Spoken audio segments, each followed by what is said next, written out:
पड़ोसी से दोस्ती रहे या ना रहे, वो खुशहाल रहे तो समाज खुशहाल रहता है, ऐसी कहावत है। लेकिन भारत के पड़ोसी देशों के साथ ऐसा नहीं हो रहा है। श्रीलंका की हालत आपसे छुपी नहीं है।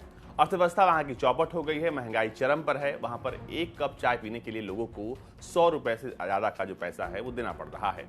आपको बता दें कि ऐसी ही हालत पाकिस्तान में भी है। वहां पर काफी डमाडोल स्थिति है, वहां पर सरकार जो है वो गिर चुकी है और अर्थव्यवस्था की हालत भी बहुत खराब है। अब श्रीलंका की बात करते हैं तो देश जो श्रीलंका की जो विदेशी मुद्रा भंडार है वो निगेटिव हो गया है।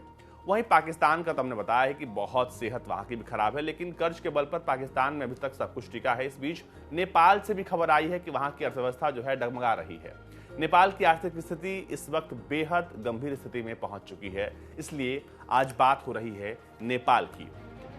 श्रीलंका, पाकिस्तान और अब नेपाल, आखिर क्या हो रहा है? क्यों नेपाल में ऐसी स्थिति है कि वहां पर उसके हालात को लेकर यह कहा जा रहा है कि स्थिति बेहद गंभीर है।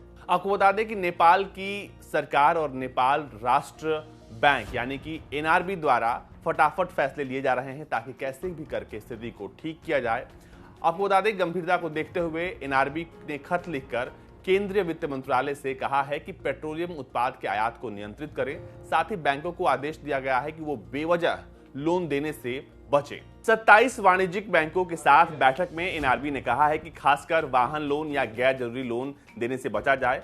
कहा जा रहा है कि नेपाल के केंद्रीय बैंक का यह फैसला डूबती अर्थव्यवस्था को बचाने के लिए। आपको बता दें कि आयातित पेट्रोल के लिए नेपाल सरकार हर महीने भारत को 24 से 29 अरब रुपए का भुगतान करता है।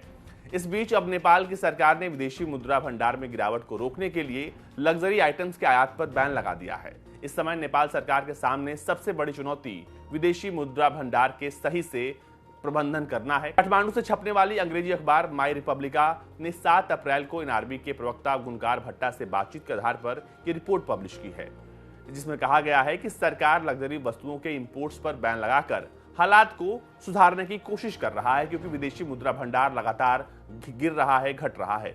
इसलिए यह कदम तुरंत उठाने का फैसला लिया गया है। उन्होंने कहा है कि अंदरूनी हालात को सुधारने के लिए कुछ वस्तुओं के आयात को रोकना पड़ा है। एनआरबी के प्रवक्ता की माने तो आर्थिक संकट के कारण ये कदम नहीं उठाए गए हैं। साथ ही उन्होंने लोगों से कहा है कि अर्थव्यवस्था को लेकर कई तरह की अफवाहें हैं जिससे घबराने की जरूरत नहीं है। गुणाकार भट्टा ने कहा है कि एनआरबी के पास 6 से 7 महीने के लिए वस्तुओं और सेवाओं के आयात को बनाए रखने के लिए विदेशी मुद्रा भंडार है। आपको बता दें कि पिछले कुछ दिनों में अर्थव्यवस्था ने सकारात्मक संकेत वहां पर दिए हैं। जब उनसे पूछा गया कि लोग तेजी से रोजगार के लिए देश छोड़ रहे हैं, इसके जवाब में उन्होंने कहा कि कदम उठाए जा रहे हैं और जल्द सुधार आपको देखने को मिलेंगे। नेपाल सरकार ने साइकिल, डिजाइन, वाहन, मोपेड और आवश्यक मोटर उपकरण, चावल, कपड़ा उत्पाद, मशीनरी और स्पेयर पार्ट्स, सोना, धान, बिजली के उपकरण, रेडीमेड कपड़े, चांदी और धागे के आयात पर प्रतिबंध लगा दिया है। और ये कहा जा रहा है कि इसलिए हो रहा है ताकि जो अर्थव्यवस्था है उसको बचाया जा सके। इसके अलावा सीमेंट, खिलौने, जार, खेल के सामान और संबंधित वस्तुएं, पत्थर की सजावट सामग्री, चांदी की नक्काशीदार सामग्री, चिमनी के बर्तन, फर्नीचर और संबंधित वस्तुओं के आयात के लिए लेटर ऑफ क्रेडिट खुला नहीं होगा, यानी अगले आदेश तक ये आयात जो है वो प्रतिबंधित रहेंगे। वहीं लकड़ी, हेयर क्रीम और shampoo, perfume, walking stick, shoes, makeup item, दांतों के लिए ब्रेसेस, लकड़ी का कोयला और फर्नीचर, छाता, बुनाई कपड़े के आयात के लिए एलसी नहीं खोला जाएगा।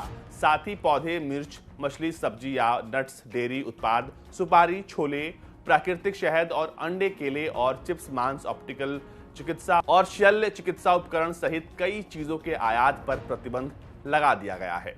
नेपाल इनमें से अधिकतर सामान भारत से आयात करता है। हालांकि इस बीच नेपाल के वित्त मंत्री जनार्दन शर्मा ने आश्वासन दिया है कि देश की अर्थव्यवस्था श्रीलंका की तरह नहीं गिरेगी। उन्होंने श्रीलंका से नेपाल की आर्थिक सेहत की तुलना को गलत बताया है। नेपाल के वित्त मंत्री की माने तो श्रीलंका की तरह नेपाल विदेशी कर्ज के बोझ से नहीं दबा है। साथ ही अर्थव्यवस्था में उत्पादन और राजस्व प्रणाली के मामले में नेपाल की स्थिति श्रीलंका की तुलना में ज्यादा बेहतर है। अब देखिए, इस वक्त जो चिंता की स्थिति है वो भारत के लिए भी है, क्योंकि लगातार जो 2 पड़ोसी थे, एक पाकिस्तान और एक श्रीलंका, दोनों में स्थिति बहुत ज्यादा ठीक नहीं है। ऐसे में अब तीसरा नंबर जो है वो नेपाल का है। तो जाहिर तौर पर अगर पड़ोसी देश इस तरीके से परेशान रहेंगे, वहां पर स्थिति इतनी खराब हो जाएगी, तो इसका असर कहीं ना कहीं भारत पर भी देखने को मिलेगा। ऐसे में इस वक्त नेपाल को जरूरत है अपनी गिरती अर्थव्यवस्था को बचाने की, ताकि वहां के लोगों के सामने श्रीलंका जैसी स्थिति न आए। है।